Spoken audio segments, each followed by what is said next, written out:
This is the Detroit Sports Podcast Network.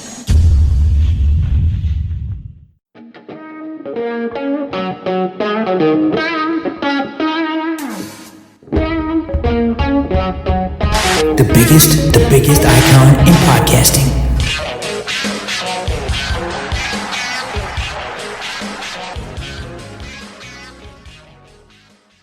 Welcome in, everyone, to this week's edition of the DocNJock Wrestling Podcast. I'm your host, Adam the Jock Straczynski. On today's show, WWE does the unimaginable and bought another promotion. We have a date and time for an upcoming PLE, and a Bloodline member may miss some time. This is your WrestleMania results. We are already at home show.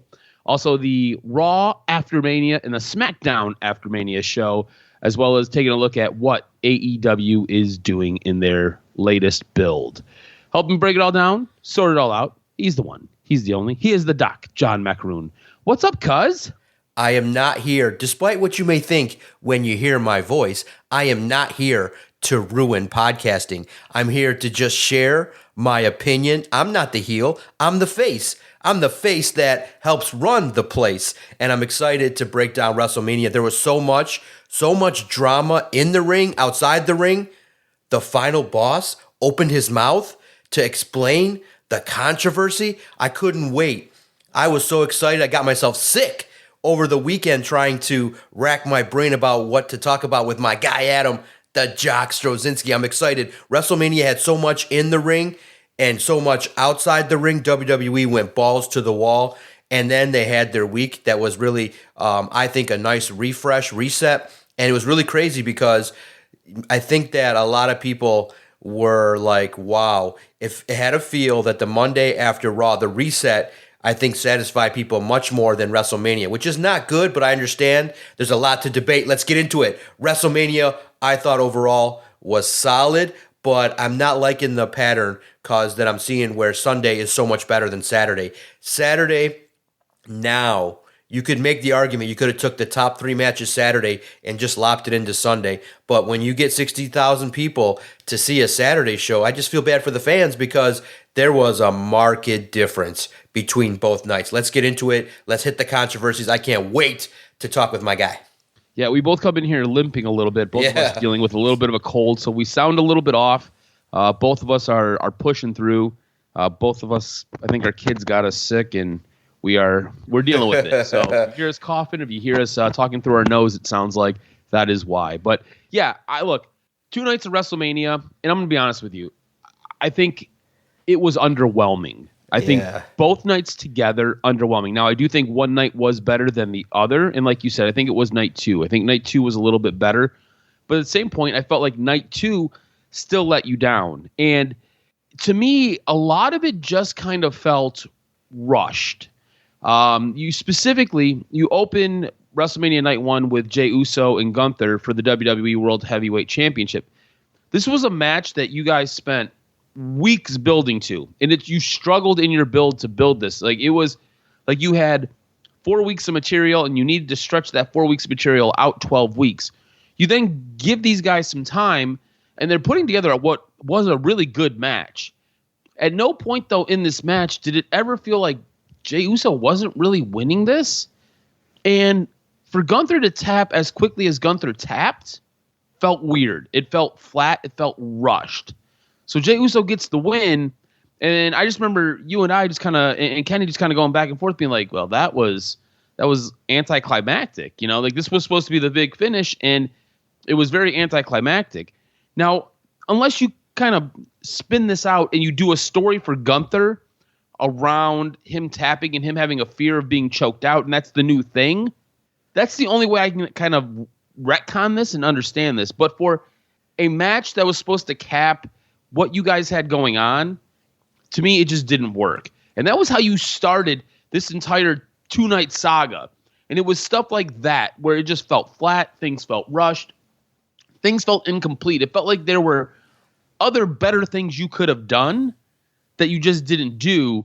And that was how we started, how we ripped the top off the can for WrestleMania. And it was just a lot of that followed. And that was upsetting to me.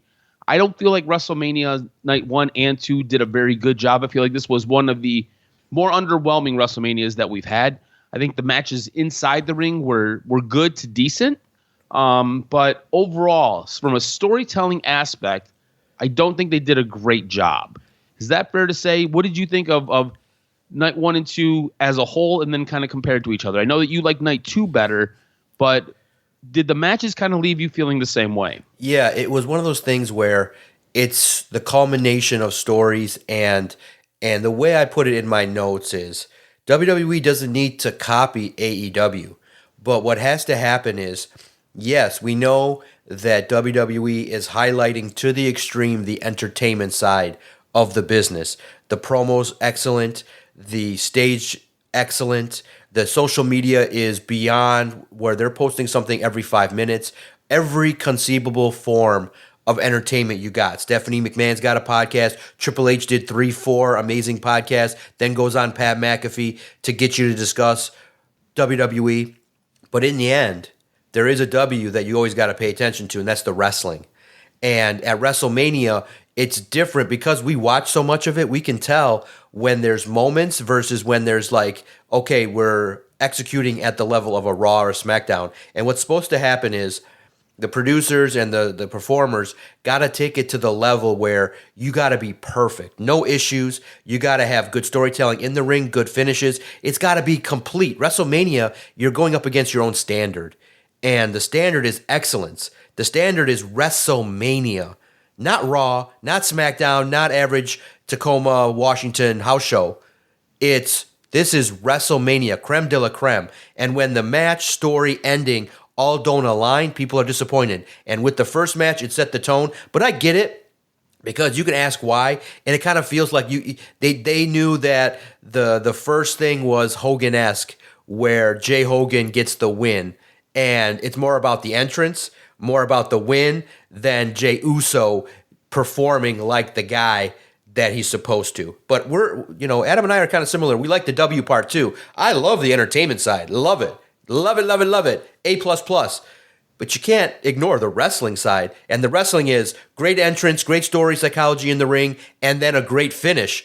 The finish was just too quick, and you also had a world champion in Gunther that didn't have to be diminished like that. It should have been a little bit more of a different story told in that ring, but they were setting up. I just feel like they were trying to set up for the crescendo that was going to be the main event. So I understand it, but yeah, you're right. The first match did not deliver to the degree in which it was not WrestleMania standard. Yep. And so let's just kind of get into recapping what took place over nights 1 and nights 2, and we'll kind of highlight some of the bigger things that we kind of took out of it. Like we said, the Jey Uso defeats Gunther for the WWE World Heavyweight Championship. It was a cool moment for Jey Uso, but the match overall felt flat. The New Day then defeated the War Raiders for the WWE World Tag Team titles. And nobody cared. It was crazy. Nobody cared. You could hear crickets. It was whatever. Jade Cargill defeated Naomi. It was a Jade Cargill match. I feel like they're trying to push her, but I don't know where it's going to go. I feel like she is physically imposing. Just her in-ring work has gotten slightly better. It's just not great. And her mic skills, as you've seen on, I believe it was SmackDown, was not fantastic. It's just what it is. And it's never good because it's never good. Now, it's good for us because I'm sure you saw, but it's never good when the viral moment involves a wardrobe malfunction, let's just say. And so step away from the computer. I know you keep looking at it. Don't look at it right now. But it's never good when you go viral for your wardrobe showcasing more of yourself than needs to be shown. You got me coughing and dying over here. Okay, hit the X. The wife's coming in. Hit the X. No big surprise to anyone. Jacob Fatu defeats LA Knight for the United States title. El Grande Americano defeats Rey Fenix, which I think was a bit of a surprise to most of us. Tiffany Stratton defeats Charlotte Flair for the WWE Women's Championship. Now, this match started off feeling like it was a very real fight. I remember watching this match unfold live and just being like, those look like they're really hitting each other in the face. Now, you can kind of tell a wrestling punch is sometimes a little bit pulled. Different camera angles will show you how they come up just inches short of hitting somebody, actually. This match looked like Charlotte started this match by taking Tiffany down to the ground and then throwing haymakers at her. And Tiffany's face after the match showed some of the results of that. Now, I think Tiffany Stratton got some of her own shots in there because she wasn't going to be bullied. But to me, it felt like this was a very real fight at the very beginning, and then it felt like they went into working whatever their storyline was. What did you think of this match?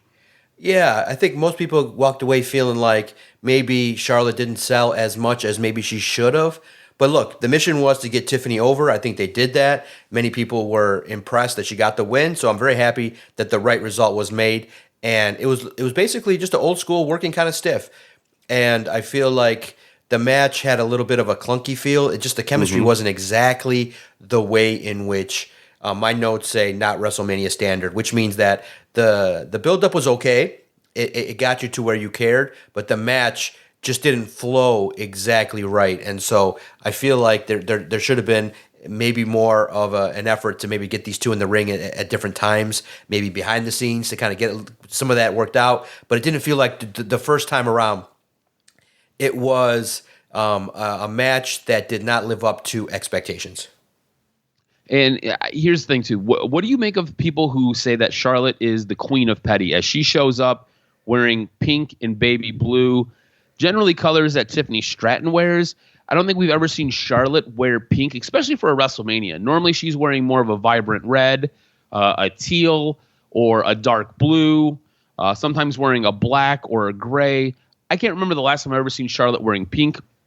Feels like she purposely showed up wearing light pink like Charlotte usually wears, and wearing baby blue like Tiffany wears, and wearing baby blue like Tiffany does sometimes as well. What do you think about the petty meter of Charlotte Flair? What's difficult is that for the fans, it might have been difficult to see who was who in the arena. So yeah, it's not. I do think that should have been something also discussed at the level of like, hey, you could have had distinct, like Tiff wears pink. I think that, to be honest, I think that Charlotte Flair rocking dark colors like dark black would be pretty sweet. I think that she would rock it pretty well, being this badass kind of character. So for her to wear pink, I thought was not the best decision. And the other thing with Charlotte Flair, before we kind of move on from this, to me, it kind of feels like she feels like she's being passed up. And I feel like there is some insecurities there where she feels like maybe time is passing her by, and she's no longer, like, obviously she's no longer the top dog. I could sit down and name 5 people off the top of my head really quick that I put above Charlotte Flair. At one point, Charlotte Flair was the top 1 or 2. No longer is she that, and I don't know where she ends up going. I think she's in this weird midpoint in her career where she's not quite main event. She's definitely not bottom of the card. She's like that upper mid card, and I think she's having a hard time dealing with that. And I feel like she is looking to be respected a certain sort of way. But at the same time, you're now an aging veteran. You got to go out there and you got to kind of usher in the new talent. You got to work with new talent, put new talent over. And it just doesn't seem like she wants to do that.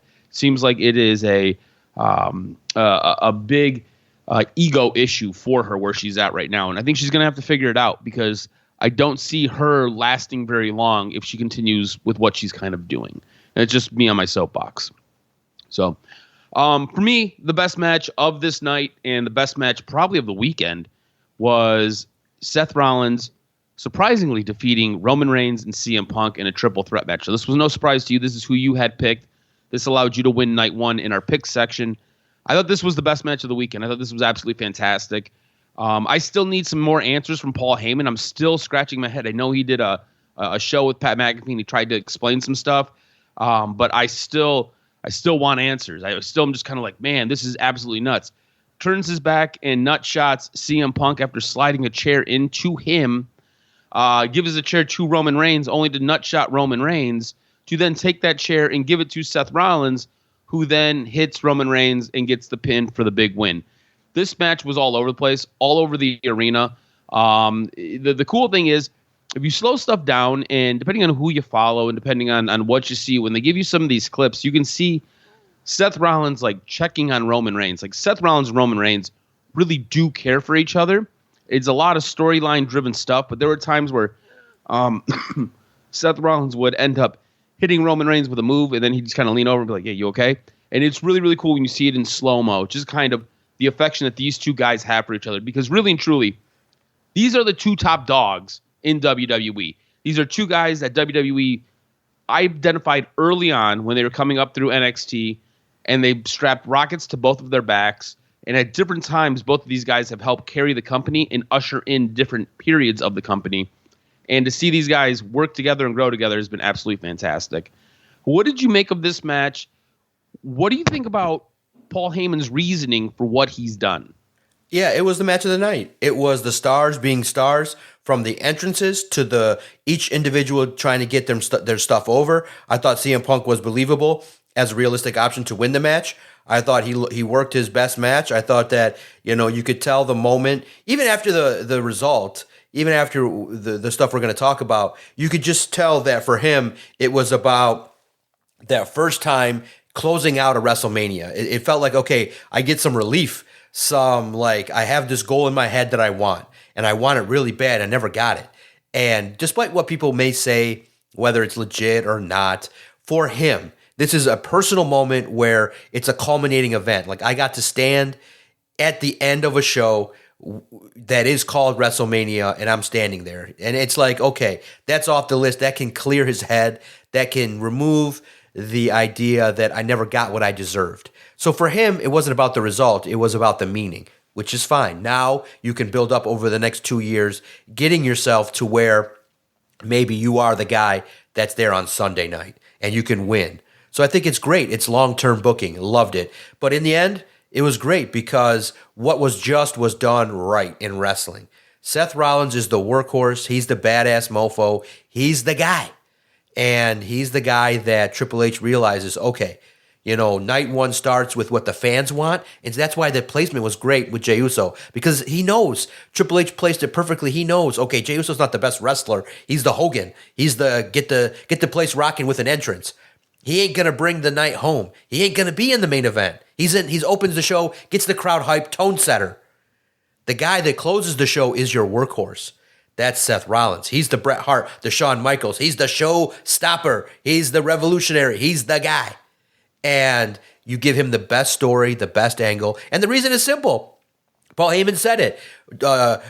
Roman Reigns put him in some tough spots, disrespected him, took advantage of the wise man persona, took advantage. And now you see CM Punk, who put him in a tough position that he was never supposed to be in by, making me choose against the guy that I'm loyal to in Roman Reigns. So what does Paul Heyman do? I'm pissed off. I'm not happy anymore. So I'm going to go out and get the baddest dude out there, and I'm going to go and be the best badass manager that's out there in the world. And look, it's in the end, Paul Heyman's guys represents creme de la creme, excellent, most over, and most relevant island of relevancy. And that's what Paul Heyman's about. So it was just perfect.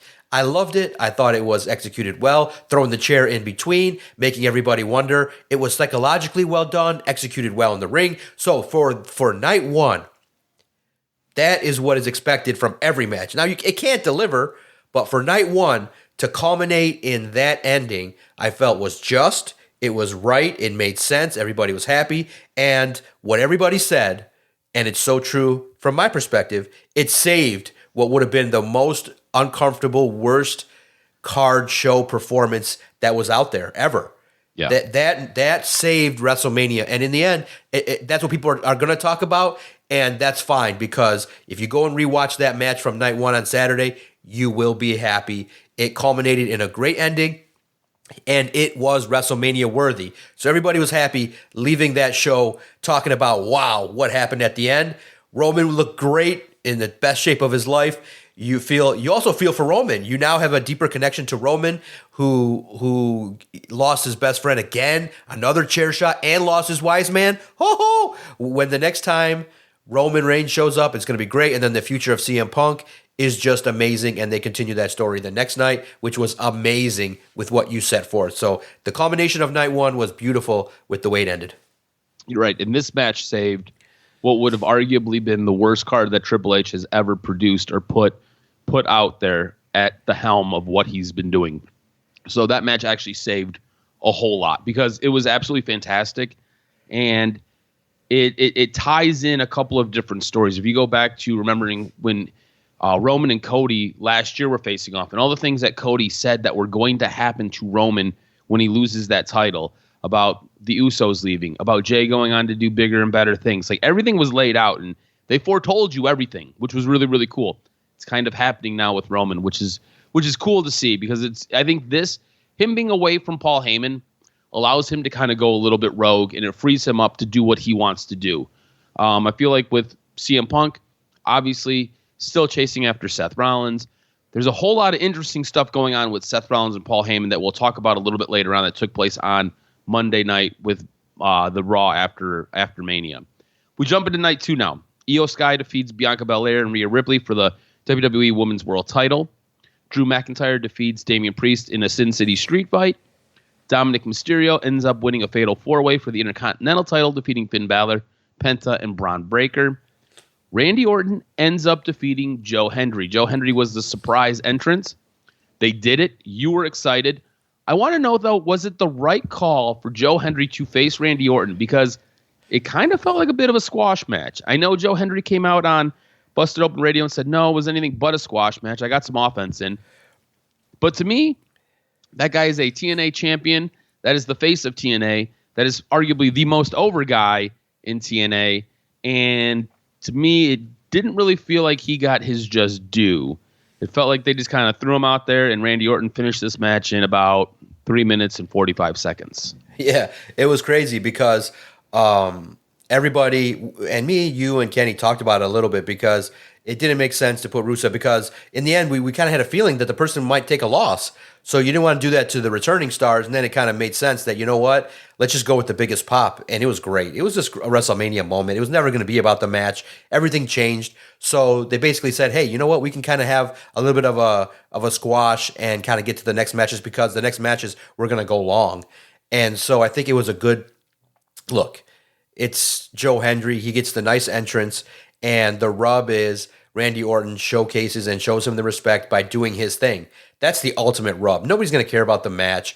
And in the end, when you do stuff like that for WWE and you keep it secret and you get that pop, Triple H basically said, which has been crazy and something we're going to talk about, the amount of information that's just being freely shared by the executives of the company. But he said, look, Joe's going to be, he told Joe Hendry afterwards, this is going to be your easiest WrestleMania of your life. Don't worry, you're going to be back many times and you're going to be it. So it's coming. They're stealing Joe Hendry, and he knows it, and they told him, look, when you're that over, you help us in a pinch. It was about the reaction. It was a moment that made Randy Orton go, oh, wow, good choice by me, because obviously he gets to have a say in who it is, and to have a moment to have, and basically Randy gets a little bit over too, because he gets to do the RKO, he gets to have a little bit of his entertainment side. Look, nobody's really at this point in time gonna grade Randy Orton as a wrestler. He's it. He's like the staple bearer there. He's like the Undertaker right now, where it's good to see him. You hope he stays healthy. You hope he has a couple more great moments, but he's now a legacy performer. And so for him, it was about creating a moment, and that's a moment that's going to live forever. It got millions of views. Joe Hendry is just a WWE lifesaver. I'm not going to critique the match. It did not hurt Joe Hendry in any way, because he's in the ring standing face to face with Randy Orton, and he's showcasing another company's belt on WrestleMania. So the 1,000% jolt that he got far outweighs the negative 200 that he gets for not wrestling too long. It was a great moment, and worthy of how they did it, where they had the doors open, the extra pause. And I think that it's great, because I really think that, and it sucks maybe now, but it may not be wrestler specific, but every year WWE should have an open challenge. Maybe it could be with Randy Orton, but every year somebody should not have an opponent. Every year. Because you had Cody, it was special. It's just the moment where you know what fans love, which is a surprise. Who is it? It could be an entrant. It could be from TNA. It could be just someone crazy that you never thought of. But somebody that will draw the pop should be there every year at WrestleMania. The fans deserve it. I hope you're right that it does more for Joe Hendry in the long run than in the short run. I do believe he will be in WWE sooner than later. I was just a little surprised that the match was as short as it was. I feel like with what you ended up doing with Rusev on Monday night, you could have just given him that spot, and it might have just been as good, because I'll be honest with you, when we get to Monday night, I didn't necessarily understand what happened with Rusev. I thought it was kind of a waste. But let's move on because we've got a lot to get to still. Logan Paul defeats AJ Styles in a match that I understand the motivation now more after the match took place from watching a video with Karrion Kross that had nothing to do with WWE than I did watching in the build for the match between these two, which is weird and messed up all by itself. Becky Lynch and Lyra Valkyria defeat Liv Morgan and Raquel for the WWE Women's Tag Team titles. There's a lot to get to on this on the Raw after Mania, so we'll kind of save some of our conversation for that. Then we get to our main event, which is John Cena defeating Cody Rhodes for the WWE Championship. You have Travis Scott come out. I don't really know if he added anything to the match. Just kind of hyped you up, made you wanting to see The Rock a little bit more. Overall, this was a bit of a clunky match. This was a match where John Cena said he's going to ruin wrestling. And his wrestling abilities in this match demonstrated that he was trying to ruin wrestling. There were points in this match where he was out loud calling what he was going to do. Like right punch, elbow, kick. And like the cameras picked it up. And he wrestled very mechanically. Like not necessarily typically like John Cena. I mean, sometimes John Cena is mechanical. But like this was very, very mechanical. This looked like the Tin Man who needed oil for all of his joints.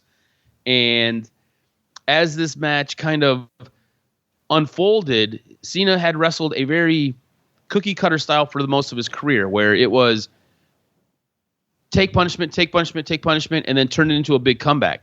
He kind of tried to do this here, but he's the heel.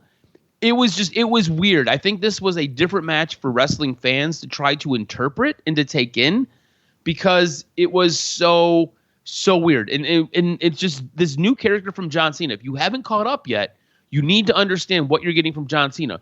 From the moment his entrance hit, it was all black and it was very simple. What he's giving you is he is giving you very simple wrestling right now. It's all very simple.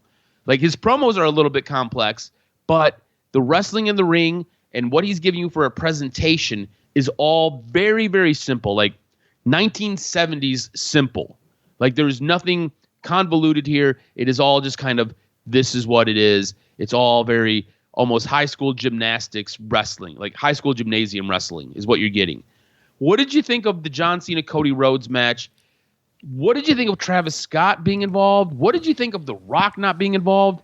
And me and you are on opposite sides with The Rock. Exactly. He comes out, does a promo or does an interview, and he says some stuff, and it's just, I just think The Rock needs to be quiet and go away. But what are your thoughts on the whole thing? Because there's a lot here. There's a lot, but I can succinctly say it, and it kind of goes to where a lot of people disagreed with me because I thought the Io Sky match, the wrestling fans loved it. Why? Because it was a great story. It was great wrestling, great execution. I just felt like they buried Rhea Ripley and Bianca. I felt like Bianca could have had an opportunity. I know the point was, like I said in the preview, to get Io Sky over, but I didn't think at the expense of Bianca and Rhea. I didn't think they came away looking as strong as they should have. So I rated it much lower. People were like, oh, get the hell out of here. It was one of the greatest women's matches of all time. I'm like, okay, I get it. I understand the theory. To me, it was one of those things where I also, with this match, focus a little bit more on Cody Rhodes. And also, it did not disappoint me because I had no expectation about the wrestling. It was about the story. And the story that John Cena told was, this is what I'm going to do. I used to care what people thought about how I wrestled. I used to care my persona. He told Cody Rhodes, I don't have to wrestle to beat you. And he said in a press conference where he said, right now it's all about me, what I want. I'm just going to go and do what I think is best, and I'm going to be a bad guy, which is exactly what heels are supposed to do. They're supposed to draw a reaction. And what happened is that, and that's where I think that, I think Paul Triple H Levesque tried to tell everybody that you might be disappointed with WrestleMania, where he said, just watch it, just watch the show. Like, if you're going to critique it based on your expectation, well, then you're going to be disappointed because everybody expected that The Rock was going to be there. I thought so too. And we can argue that he should have been there to close it out. And that's part of the whole mystique of The Rock and the way the story was told. But I had no expectation that the wrestling was going to be good. And so this was basic at the most basic level. To me, what enticed me and gave me the goosebumps about wrestling was John Cena. It's like, you know what it is. He's being a heel. He's trying to do heel things. Heels cheat. I thought the beauty in the story was with Cody Rhodes. He's now given the opportunity when the ref is down. He gets the belt, and he's got a chance to absolutely take what he needs. And Michael Cole, that's the story. That's the juice. The rest is just, okay, Cena's heel, he's old. I didn't care about his movement. I didn't care about, I wasn't expecting going in that John Cena was going to do 5-star frog splashes. Correct. You had all that. The story was elegant in that a man is faced with his earliest choice, good versus evil. Take what you can get versus holding true to your dignity. And Cody Rhodes, you could see it at that moment. And he Michael paused Cole and hesitated. He had a moment to win the match. Yeah, and he paused. And he paused. And Michael Cole played it up. And I'm like, oh, this is beautiful. Guys, in the end, wrestling is what's great is, and Triple H, again, said it all. He's like, we work you guys. You don't work us. And in the end, the whole purpose, and everybody discounts it and says, in the end, they told you, we are going to piss you off. We are going to draw heat. What's the biggest heat? Having some nobody show up to the ring and walk 3 seconds at every step. They wanted the reaction of everybody being pissed off. And Travis Scott comes in, he's like, I love this shit. Yeah, because Triple H is like, I'm going to make you the most hated motherfucker on the earth in this business. And how do you do that? He just walks in, takes his lumps, and he's there. And everyone's like, why the fuck is Travis Scott here? Why is he involved in this? Where's The Rock? Everybody's like, oh, The Rock and Triple H, they hate each other now. No, they don't. They are best friends making money. They know that that the biggest way to make money in wrestling is to blur the lines. And this is the biggest blur because half of y'all believe it. These two love each other. Triple H and The Rock adore each other. There is no heat, real heat. There is no real heat. It's not there. So to me, it told a beautiful story. I don't care about how John Cena wrestles. He's just going out there saying, I want to do what's best for me. I don't care what you guys think. I don't care. He's like, okay, I'm just going to go out here and you got me for 20 dates. Enjoy it. So I thought it told a beautiful story with Cody Rhodes to now we wonder, is he going to join The Rock? Is he going to do da-da-da? And so there is a value in also telling people what's coming and then have it go down. So it's new age. It's nuanced. I got it. I got the psychology of it. I didn't expect shit from this wrestling match. I love the psychology. I love the story because of what it could represent. And I love seeing Cena win. It was cool. It was cool to see John Cena win in that kind of match. No problem by me. I thought night 2 was excellent. I had no problem falling. I don't have a problem with Travis Scott getting his music over. I just don't want to see him in the ring. I just want to kind of be him to be the Slick Rick. Just kind of peek around, fuck around, piss people off, and leave. Can't wait to see how the future goes. That's why Sunday night was amazing. The new 17-time world champion John Cena closes the show, and now you're left wondering, what's next for Cody Rhodes? So I thought it was a beautiful ending. I had no problem with The Rock not being there, and in the end, it was about John Cena. Like, everybody's like, oh, The Rock, The Rock, The Rock. John Cena was the story. Yeah, that was John Cena. And look, I think if you go back and you kind of boil down what you got out of the match, right? The match itself was presenting Cody Rhodes with the opportunity to do the unthinkable, use a heel tactic to win a match. He paused. He hesitated. He couldn't. That's what cost him the opportunity to retain his belt. This is all stuff that John Cena has come to him and told him. Like, it's going to be more difficult the longer you hold that strap. It's going to be much more challenging. Well, he held it for a year, and then he faltered at the end. That was what the story was. John Cena's part in all of this is trying to get over this new heel character of his. You're right. The Rock not being there, it is what it is.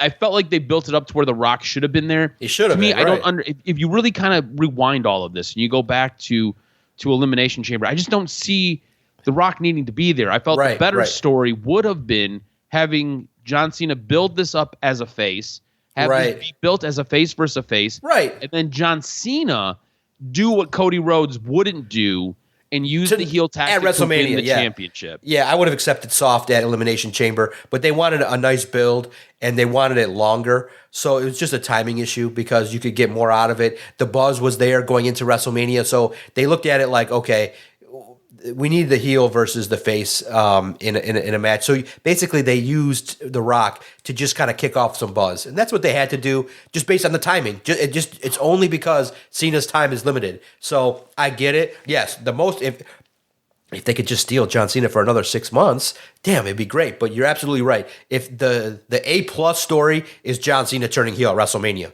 and doing all of that at WrestleMania, it might have sent shockwaves. But you needed build. You needed to sell out 60,000 seats twice. You needed all the attention, all the interviews. So I understand it. It wasn't ideal, but still delivered. A- is still pretty good. And then, so calling the card, I end up taking night 2. You took night 1. So we split the points 1-1 as we start our new season of calling the card. Woo! We now move into the Raw after Mania. And I thought John Cena came out and cut a great promo. Amazing. I thought him coming out and putting the time that he has left on the screen was exceptional. Because it just lets you know, like, you have a very finite window of John Cena being champion. And John Cena's whole thing isn't necessarily to defend this title and give people shots and opportunities. Remember, John Cena was the guy who had the open challenge for the U.S. Championship. He was giving everybody a shot. Not this version. This version is, I don't have to wrestle. If you want this belt, you've got to come and try to take it off of me, and I've got to say, yes, you get the opportunity to try to do that. And I only have to wait, I think it was 35 more days. He has 35 more appearances. It wasn't even days. They were just appearances. So like that just means he could show up, and I hope they do this. He walks to the ring, grabs the mic, goes to say something, sets the mic down, picks it back up and says, "That's one appearance," and then walks out. And you just see they have the clock counter on there, and it just ticks down one more time. So instead of it being, I don't know, we'll say it'd be like 32, it's now 31. And it's just your time to get that belt off of Cena is running out. And it just puts a clock on everything, and it makes everything feel so much more impactful. So fantastic promo by John Cena to open Monday Night Raw. The clock was a great touch. I hope they use that throughout whatever this run is going to be. Only to have Randy Orton, literally out of nowhere, come and snipe John Cena and lay him out with an RKO on Monday night. They then meet on SmackDown. So again, mind you, I think he had 35 more appearances. He now has 34 more appearances. They meet on SmackDown. Randy and John Cena go back and forth in a promo segment that I felt John Cena really helped carry. I felt like Randy Orton at times, I felt like John Cena was a 10, maybe an 11, right? On a scale of 1 to 10, John Cena was a 10 or 11 in his promo delivery. I kind of felt like Randy Orton was a little bit lacking. It felt like Randy Orton was closer to an 8. Wasn't horrible, did a good job, held his own, but I felt like it needed to be ratcheted up just a little bit more, just another notch.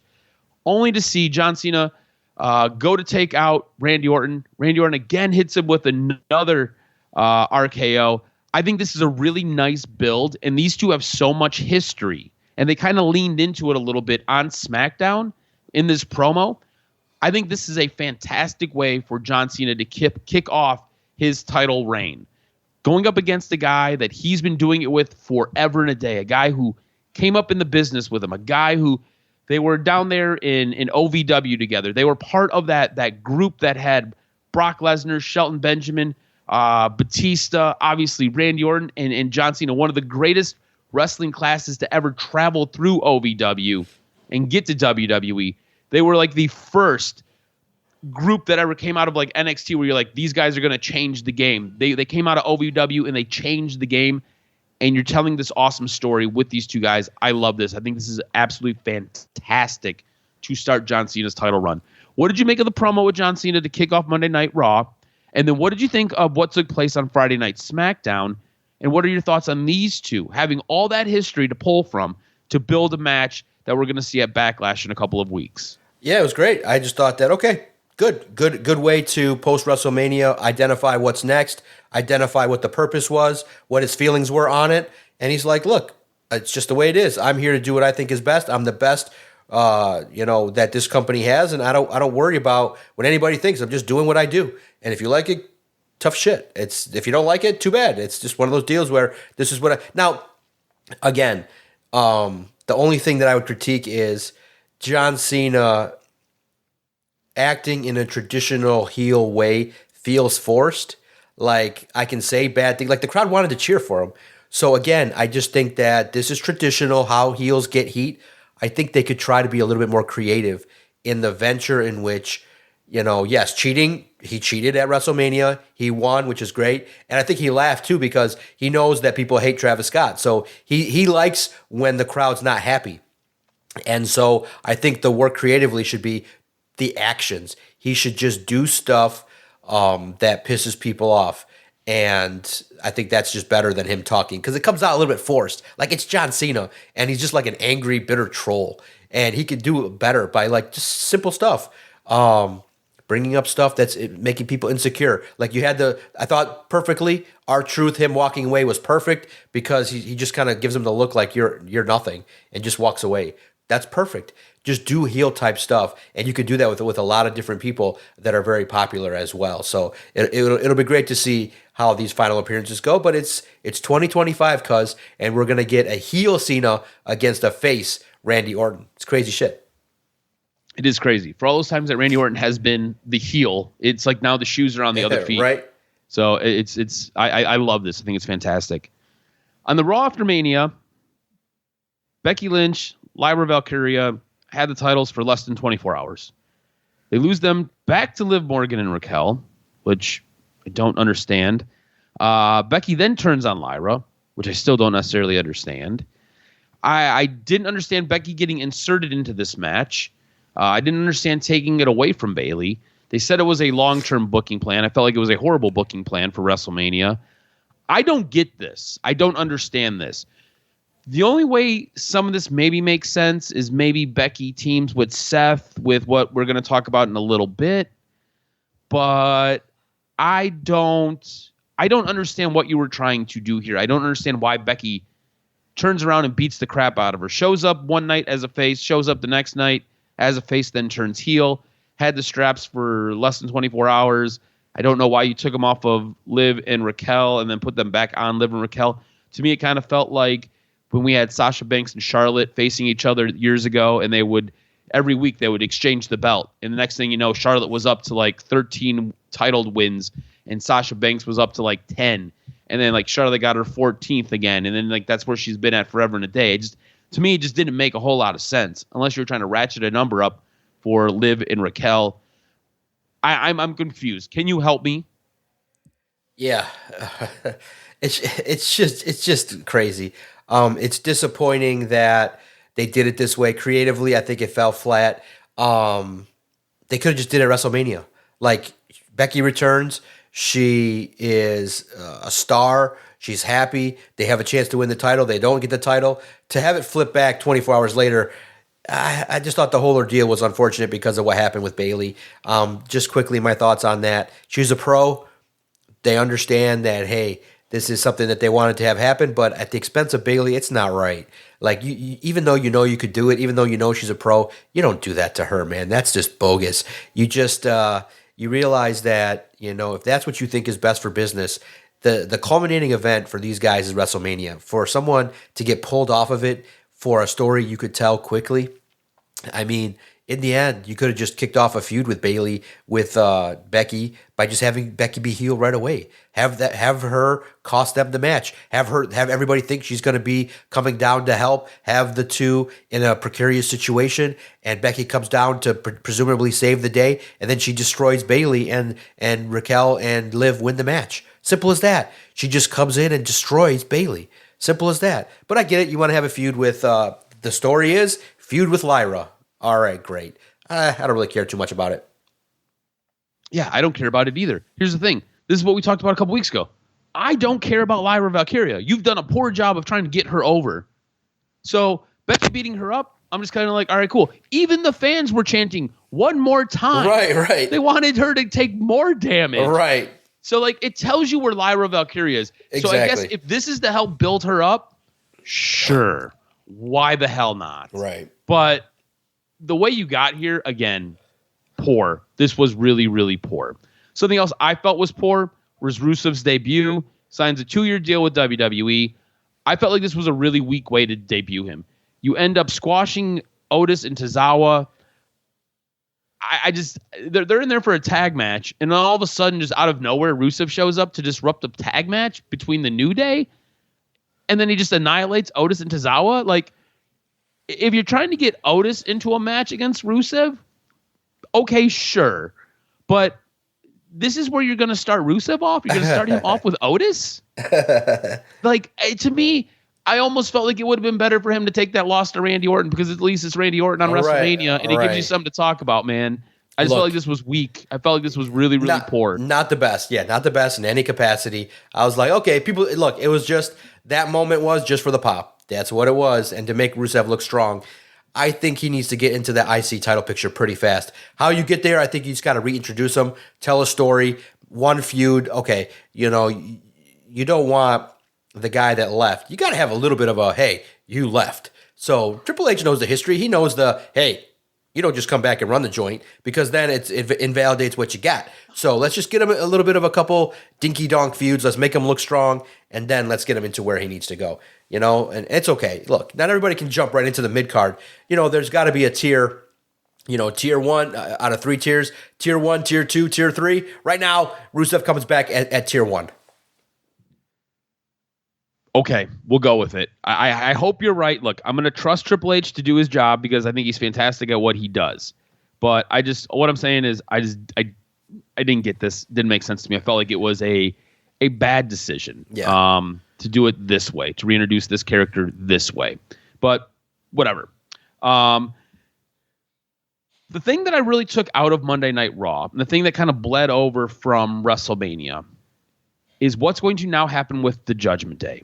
I think the most intriguing storyline, besides what we've got going on with the main event with Seth Rollins and Paul Heyman, is the Judgment Day seeming like they are now underneath the leadership of Rey Mysterio, and Finn Balor kind of being on the outs. To me, especially with the way Liv played up her part in the backstage segment after Rey had his match. So Rey has a match against Penta. JD McDonough all of a sudden shows up. He's back and helps Rey Mysterio win. Rey Mysterio had a plan the whole time. Finn kind of hesitated to help. So it kind of shows you where Finn's at with all of this. Rey gets the win. They're in the back. Everybody's kind of helped celebrating. Actually, this was before the match. They're in the back celebrating Dom's win. Dom's win. I said Rey, didn't I? I've got Rey on my notes. Why do I have Rey on my notes? That's weird. But Dom's win. And Liv comes up, and like Finn's kind of a little bit off-putting. He's a little bit upset. And then Liv comes over and she's like, no, a win for the team is a win for the team. Remember you said that? A win's a win. It's almost like she's trying to appease her angry dad. Like, no, this is for the good of everybody.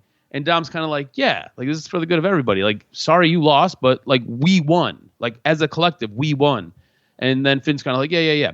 You get to the match, like I said, JD McDonough shows up, helps him win. And it just feels like Finn is kind of out of the loop on what all is going on. Rey knew JD was coming back, but Finn, who is JD's best friend, who brought JD into the group, Finn has no idea that JD was even coming back. So I think I think they did a great job with this. From what happened at WrestleMania to what took place on the Raw after Mania, I think this storyline that you've got going on with Dominic Mysterio and Finn Balor is incredible. And I do think Finn's going to end up being the one gets pushed out. I think Rey stays heel.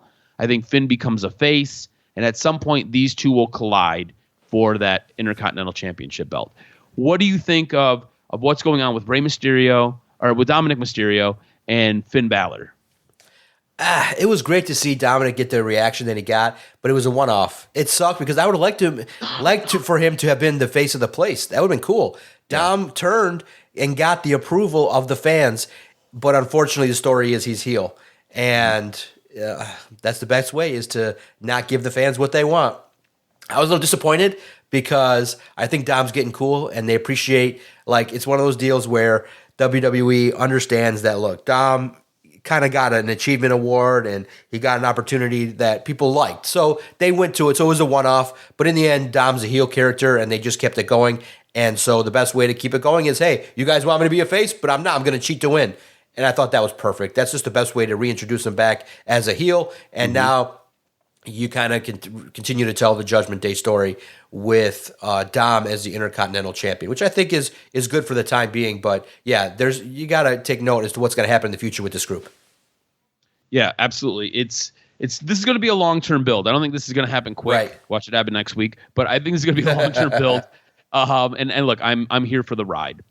Speaking of being here for the ride, so we've got what a lot of people online are calling the new evolution. You've got Seth, Paul Heyman. We introduced Braun Breaker on Friday or on Monday night. That was a surprise, and Braun Breaker looks so good next to Seth Rollins and Paul Heyman. Yes, like natural this fit. Is absolutely incredible. Let's go. It's exactly right. This is something I never knew I wanted, and then I seen it, and I'm like, I want more. I want more. Give me more. Yes. But if it's going to be Evolution, remember, Evolution had 4 people. Yep. Who's going to be the 4th person? Who do you think could be that 4th person who could fill in and help Seth Rollins, Braun Breaker, Paul Heyman? Does Becky Lynch maybe join this group? Maybe they have 5 members, 4 men, 1 woman. Maybe that's the case. Maybe it's just Becky alone. Or maybe they grab somebody else. What are your thoughts on this being a new version of Evolution? Look, simple. I think you dip into NXT. I think you bring in Trick Williams, a little bit of flavor. Oh. I think you bring in a little bit of a young star that you could make. What do you know? Another guy that maybe you'd have to kind of repair it would be Carmelo, but I think that Trick's the bigger star, in my opinion, and I think he's got the look. I think he could come in right away and be the enforcer, and he could come in right away, and I think it would just be spectacular to see Seth Rollins, Trick Williams, and Braun Breaker all together with Paul Heyman. You got the future, the young gun, and the monster like Batista kind of is Braun Breaker, and Seth Rollins, the workhorse, who's Triple H. You got Evolution. I do like Trick Williams coming in that group. I think that would be. I think that would be the way to do it, man. Yeah, you can make money. You can make a lot of money for sure. I do like that idea. So look, I think what they've got going on with the main event picture on Raw, incredible right now. I think it's fantastic. Both Roman and CM Punk came out and were just annihilated by both Seth and Braun. I thought it was absolutely fantastic. It was a great way to close what was a really, really, really good Raw after Mania. We then jump into SmackDown, and I'll be honest with you. SmackDown, you had John Cena open everything up. You had the thing with Randy Orton. You had a fantastic tag match that closed the show. Yep.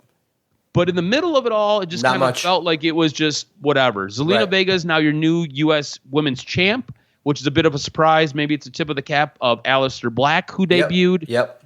And that was kind of your Friday night SmackDown. That was your 3-hour show. You had John Cena open with a little bit of stuff with Randy Orton. You had those 2 things that really happened in the middle that were the highlight, and you had a fantastic tables, ladders, and chairs match that the Street Profits ended up retaining their belts in against the Motor City Machine Guns and DIY. To me, the Friday Night SmackDown kind of felt a little especially coming off the heels of what Monday Night Raw was. Exactly. The other thing of note was Jacob Fatu coming down with the Raiders jersey with the belt around his neck. It was executed perfectly. But you're absolutely right. Look, you could tell probably that everything was, kind of a little bit of a reset, and SmackDown was kind of more of a show that just kind of indicated, okay, here's the preliminary reasons why certain things are about to happen, and that's what it was. Yep, exactly. And we're approaching close to almost an hour of this program, so we're going to speed through a little bit of stuff with AEW. I'll be interested to see what you took out of AEW this week. For me, the big thing was the Ops get into it with the Death Riders, for the Bucks and Okada to come down, just for us to have Kenny Omega and Swerve come out to even the odds. You've got 2 super factions is what it feels like. When you're looking at all these guys in the ring and all these guys on the outside of the ring, I was thinking, holy cow, this is awesome.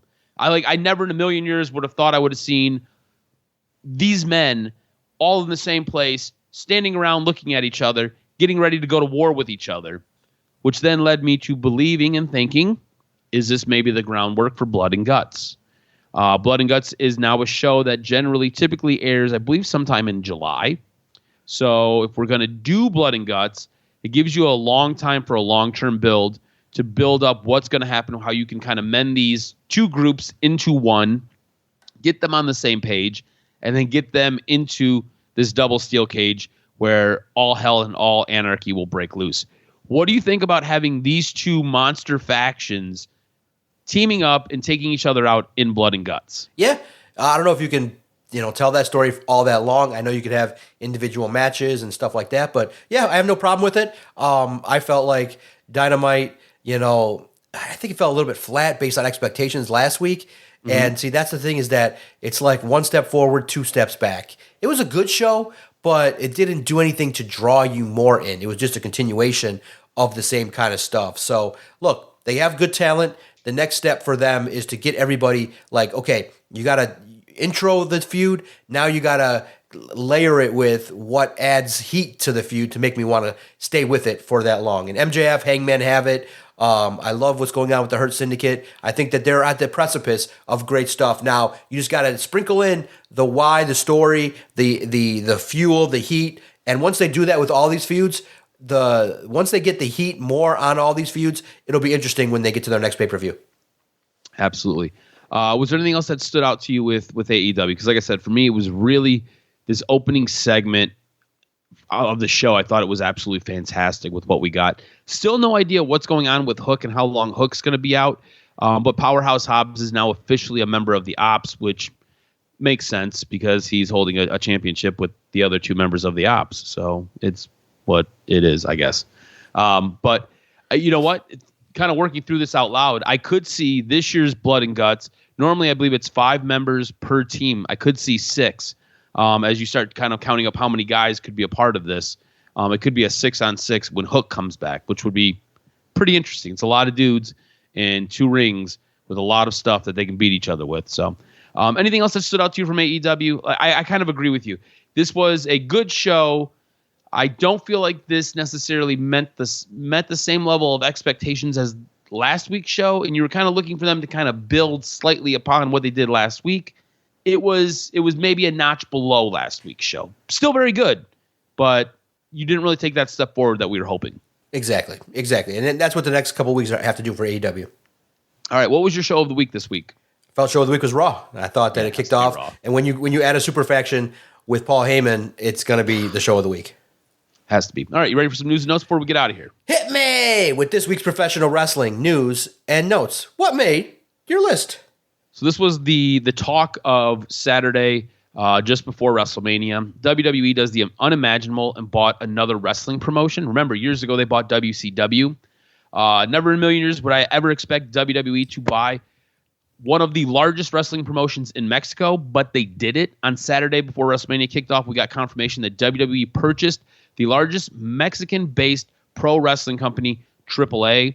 On the heels of that announcement, there is a planned joint pay-per-view between the two companies featuring AAA and NXT wrestlers called Worlds Collide. It'll take place on June 7th.